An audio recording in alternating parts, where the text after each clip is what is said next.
Welcome to Electrified. It's your host, Dylan Loomis. A quick shout out to my newest patron, Patrick C. Thank you for choosing to support the channel. I plan to go a bit quicker than usual as I have some interview things taking place later tonight, so a lot going on behind the scenes, much more to come on that. Last week, I reached out to the CPUC in California to see if Tesla has applied for that autonomous permit yet, as right now they only have that TCP, the Transportation Charter Permit. And as we know, that just means Tesla's ride-hail program in California is basically a chauffeur limousine type service, not actually autonomous in California's eyes.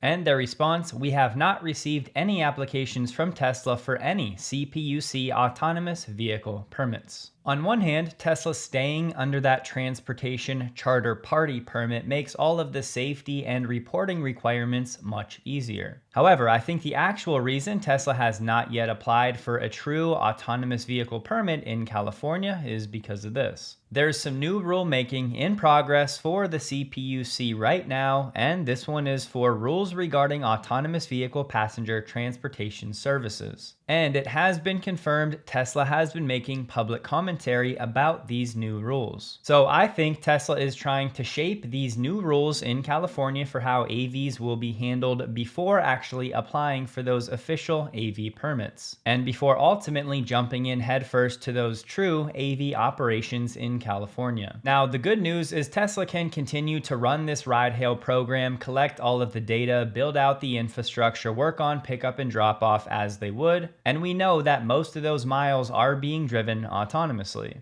But on the other hand, this likely means that we have at least a few months, if not 6 to 9 months plus, before we see an actual unsupervised true robotaxi service from Tesla in California. Now, of course, depending on how this new rulemaking process goes, that timeline can change, but other companies like Waymo have taken anywhere from 6 to 9 months to get that true AV permit. So based on everything I'm hearing, I do think there's a world where we might see some unsupervised testing to hit that 50,000 miles of true AV testing that California currently requires sometime later this year. But it's looking like we won't see an actual unsupervised paid customer ride service from Tesla in California until sometime into 2027. Once again, because as of today, the CPUC has officially said Tesla has yet to apply for those permits. Shifting to Texas, we learned Tesla's robotaxis in Austin are now operating unsupervised in the evenings for the first time as of Sunday this weekend. Previously in Austin, unsupervised operation ended mid-afternoon. And remember what we talked about a few weeks back, a majority of Tesla's incidents that are reported to NHTSA from that standing SGO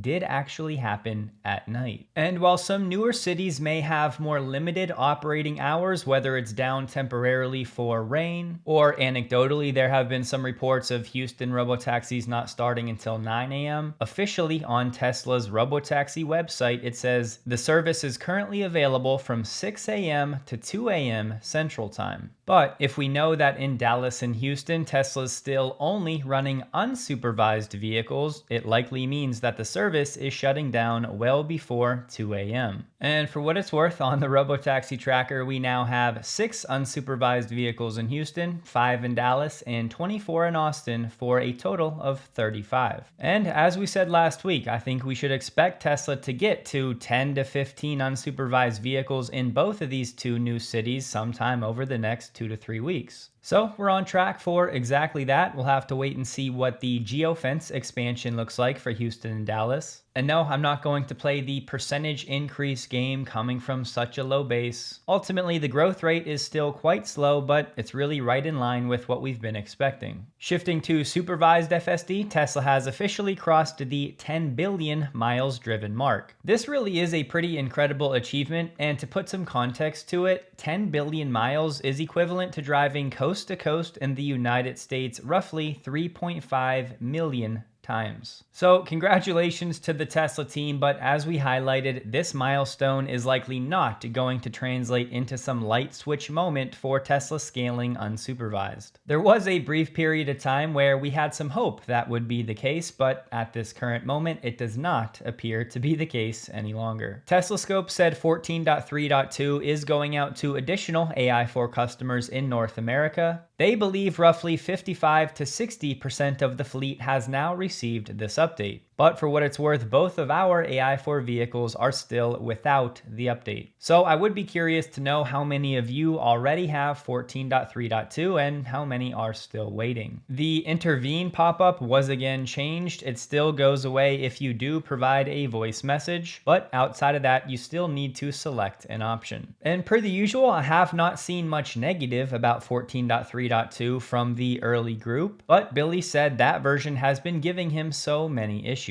And he shared a video of his FSD being degraded and then being asked to take over immediately.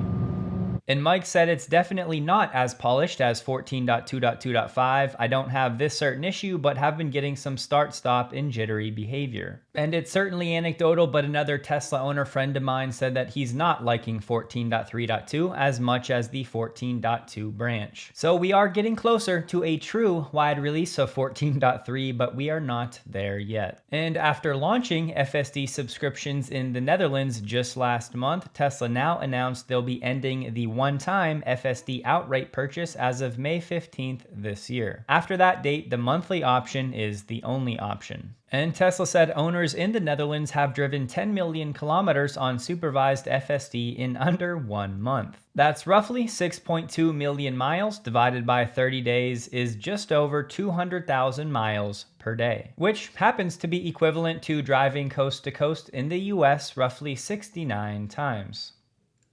We have Forum Mobility saying that Big F Transport is now expanding its electric fleet with an order of 40 Tesla Semi units after demoing just one. Now, yes, I did look up this company. It appears to be legit. They're a smaller business operating in California focused on drayage, which is moving containers to and from the ports. It's also been reported Big F does already own 9 Daimler e-Cascadias as part of its fleet. The Tesla Semi units are expected to operate out of Forum Mobility's depot in Rancho Dominguez, which is currently under development and expected to go online Q1 2027. From a LinkedIn post, the word was the drivers appreciate the smooth and quiet ride of the Tesla Semi. The shippers appreciate the reduced emissions. And they said the CFO will love the TCO, which of course is the total cost of ownership. And just so you know, this Forum Mobility company effectively helps these fleets to electrify their operations. And that's why Forum Mobility said right now we can offer a Tesla Semi lease plus ultra-fast MCS charging at a significant discount to diesel. With 4 new depots to be deployed this year and early next, now is a great time to go electric. Now, a quick note, if you look into this, you might find that this Big F Transport only has 19 drivers at the moment. So what would they be doing leasing an additional 40 Tesla Semis? Well, that's just it. These 40 Tesla Semis will be owned by Forum Mobility and then leased to Big F. And Big F likely won't sign all 40 of those leases right away. And of course, Tesla is still very early in the production of the Tesla Semi, so it's going to take a few months for all 40 of these trucks to be delivered. And the CEO of Big F has already said that they do plan to scale its operations meaningfully in the months to come with goals of becoming 100% electric. And leasing these trucks through a company like Forum Mobility also gives them access to the depot chargers that Forum Mobility also owns, and as we just read, is also continuing to expand. And last week, I said that most of the incentives for the Tesla Semi outside of California are well below that 6-figure mark, but that just changed. This week, Washington State has announced a $175,000 rebate program that the Tesla Semi does qualify for. This is the WASIT program, the Washington State Zero Emission Incentive Program. It offers rebates up to $175,000 for Class 8 electric trucks, but it's only going to be for the long-range version of the Tesla Semi that's approved in the program's catalog. At those levels, the Tesla Semi significantly undercuts the cost of new diesel Class 8 trucks, which average around $175,000. And these will be instant point-of-sale discounts. And if it's true that a long-range Tesla Semi costs around $290,000, this incentive would bring that down to $115,000. So that's now at least 2 West Coast states where buying a Tesla Semi is an absolute no-brainer. And this has been out there for a while, so I will zip through it, but the new 125 kilowatt base charger we talked about last week is designed for longer dwell times and overnight charging of the Tesla Semi. It's the home charging for heavy-duty fleets. It has a fully integrated design, so there's no need for a separate AC to DC cabinet, simplifying the installation. The cable length on the base charger is 6 meters, which is twice as long as the 3-meter cable length on the mega chargers. Up to 3 base chargers can be daisy chained on a single breaker to further reduce installation and operational costs. So Tesla's charging suite for the Semi now has the 1.2 megawatt mega charger for quick stops and the 125 kilowatt base charger for longer stays. Max said, although it looks like just a V4 post, the base charger does not have a cabinet at all. We were able to put one of the 16 trays from the V4 cabinet inside the post. It fully leverages the design, production, and supply chain of the V4 posts and V4 cabinet power electronics. The base charger dramatically improves cost and installation flexibility for longer dwell time locations, further improving the economics for heavy-duty fleets. And Dan Priestley said maximizing carryover content means lower costs through higher volume, proven reliability at scale, robust supply chain for higher quality, and consistent user experience. And just visually looking at the difference, here you have the mega charger and here you have the base charger. So again, visually they're very comparable. The only real noticeable difference is the actual cable. The base charger can add up to 60% of range in 4 hours, and deliveries are estimated to begin early 2027. On Tesla's Semi Charging for Business page, the minimum number of mega chargers you can buy is 2, which means the estimated price for one is about $94,000. And for the base charger, again, the minimum quantity you can buy is 2, meaning one will run you about $20,000. Said another way, the base charger costs $160 per kilowatt of power, whereas the mega charger is $78 per kilowatt. But the reason I shared that math is to trigger your brain as a reminder that the base charger does not require a cabinet. The cabinet is effectively built in. And I did want to clarify something I think is getting confused, where Tesla said for revenue generating sites, Tesla offers an all-inclusive fee of 8 cents per kilowatt hour. And I'm not going through all of it, but that includes many different things, including the maintenance package, trip planning, network operation, and so on. This is not the cost that those customers paying for that charging will actually pay. The owners of these sites will ultimately set their own retail pricing and do so in a way where they can make a profit over and above not only the electricity costs, but also this 8 cents per kilowatt hour fee. That will of course go to Tesla for everything we just talked about that's included.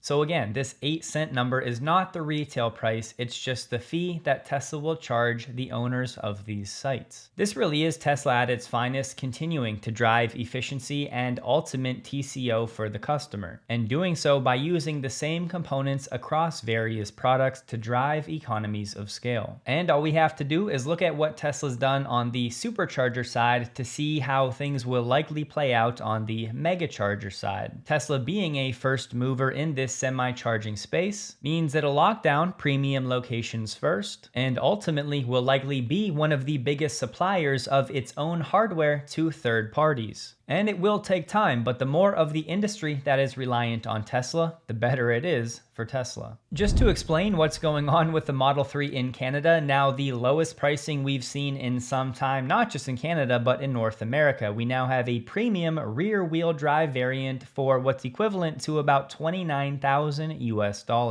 This vehicle will now be coming from Giga Shanghai, which is just a reminder of the cost efficiency coming from that factory. But the main reason this is possible is Canada just signed a deal with China to drop the 100% import tariffs on Chinese EVs down to the regular 6% rate. And the performance variant of the Model 3 has also come down over 15%. It should be noted this new tariff rate of 6% will be limited to about 49,000 vehicles per year. And I'm reading it will be on a first come, first serve type basis. And that quota is set to grow to about 70,000 by 2030. And while this Model 3 will not qualify for that $5,000 incentive in Canada because it's coming from China, frankly, it won't really matter because the price of this Model 3 truly is incredible. The only real drawback I can think of here is that it's a rear-wheel drive vehicle in Canada, which certainly gets snow. But as we know, with the proper tires, it could still be serviceable. So excellent news for any Canadians looking to buy a Model 3. Over the past few days, Brett Adcock and Figure have given pretty extensive access of its factory to Sorcery. And not only that, but I have to admit, it did release some pretty cool marketing promotional type videos. But sticking to what we learned, Figure 3 weighs about 130 pounds. It's 5 feet 6 inches tall. It does have a squishy foam layer and clothes that can actually be removed and changed. They're saying all walking and movements are controlled by their Helix 2.0 neural network rather than traditional code. And the torso houses one big box that houses the GPUs, computer, power distribution, and the cells. The 5th generation hands have palm-mounted cameras and improved grip capabilities. And they showed numerous times in the video you can push the robot pretty hard and it self-corrects. It can pick up 40-pound boxes off the floor. And a single charge will last about 4 to 5 hours depending on the activity, and then it takes about an hour to recharge, and they do use wireless inductive charging through pads in its feet. It can charge at a rate of about 1 kilowatt per foot, which is a total of 2 kilowatts. The current production facility can make between 40 and 50,000 units per year at full capacity, but they do have a long-term goal of 1 million units per year. And Brett just said that they'll make 55 humanoid robots this week. So we're not sure if that's a burst rate or sustainable, but Figure's likely making between 1 to 200 robots per week. And I know many of us are wondering where these will be going. Of course, some will be for testing, but Brett did say they'll be announcing some new customers likely over the next 90 days. And Brett did clarify they're not running the production lines 24/7 right now, which is an important clarification because he said in the past 120 days, Figure went from making 1 robot per day to 1 robot per hour. And Brett did reiterate numerous times they are hyper-focused on a general-purpose robot. So all that to say, I still have my skepticism about what Figure's robots will actually be able to do for any of these customers that might receive shipments in the next year, but it's certainly worth paying attention to. Now, these videos have been out again for a few days, so I'll stop here, but I'll have them linked below if you have not seen them. Joe Tetmeyer said cybercabs continue to be made at relatively small numbers this early Monday, with about 25 to 30 located around the site. So the production rate is likely somewhere between 5 and 15 units per day. Believe it or not, there's a Reuters article going around that says Tesla's European rebound continues in April. And it says how Tesla's registrations jumped 111% in Sweden, 102% in Denmark, 112% in France, and 23% in the Netherlands. However, this is all data for 1 month, that being April, and as we know, a lot of this is dependent upon when shipments ultimately arrive. And honestly, I think 1 month data like this is a bit more noise than signal, which is why I prefer to zoom out and wait for the ACEA data. But they did say Europe's BEV share of new car registrations was at 20.5% in Q1 of this year, up from just 13.2% last year. And it's likely to continue edging toward 25% in the coming months. So across Europe, the EV rebound is on. Tesla will likely be participating in that, but we'll wait and see to what degree once we get that Q2 data so we can view year-to-date numbers. The California DMV just announced that law enforcement agencies will now be allowed to issue tickets to autonomous vehicle companies for violations of rules of the road. The changes are set to take effect on July 1st. They said since deployment to the general public in major cities, Waymo's self-driving cars have caused a number of reported incidents, including vehicles stalling in the middle of San Francisco streets, and other cases of blocking first responders. Before this change, tickets had to be issued to the driver of the vehicle, which put officers in a gray zone because the vehicles had no driver to ticket. But now, under these new regulations, officers can issue a notice of non-compliance to the vehicle's manufacturer if the AVs are caught speeding or failing to yield. The vehicle's manufacturer will have 72 hours to submit its notice digitally to the DMV and may be allowed to contest the alleged traffic violation.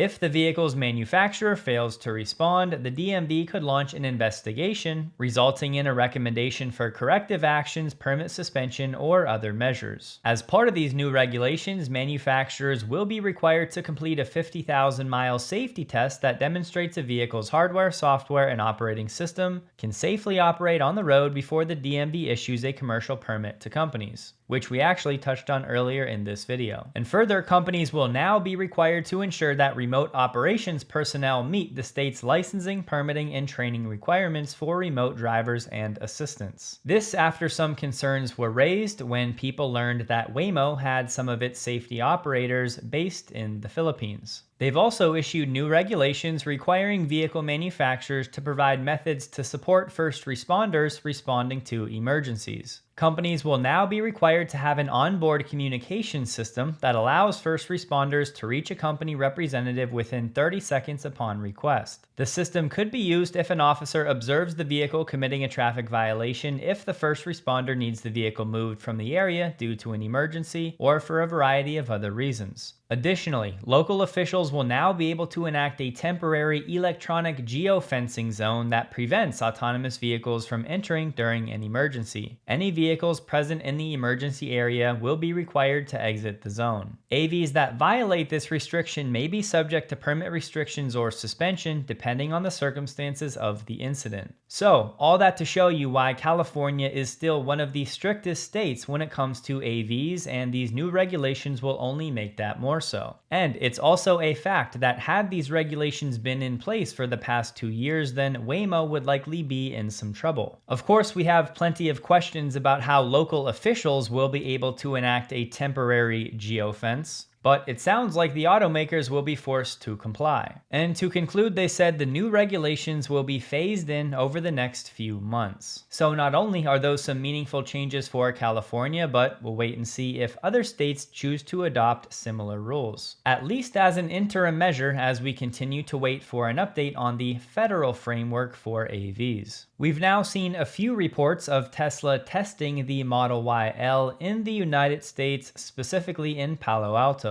We said months ago that we had a source telling us that the Model Y L was indeed coming to the United States, despite the cold water that Elon poured on that notion. And I think these sightings are a pretty strong indication the Model Y L is preparing to launch in the States, finally. And it would be great timing, as Tesla shared a picture of the very last Model X to ever be produced. Elon said on the call they'd be shutting down the S and X lines in May to get ready for Optimus production. Elon's net worth crossed over the $800 billion mark on his way to $1 trillion, but he did respond to Peter saying $10 trillion or bust. And a heads up, I did have the chance to sit down with a friend of mine, an Electrified community member, to talk about all things Tesla for roughly an hour. I'll have the video linked below. Mark is a great guy. He has a channel focused largely on Tesla and the Cybertruck. He did do me a little dirty with this AI thumbnail, but you can't win them all.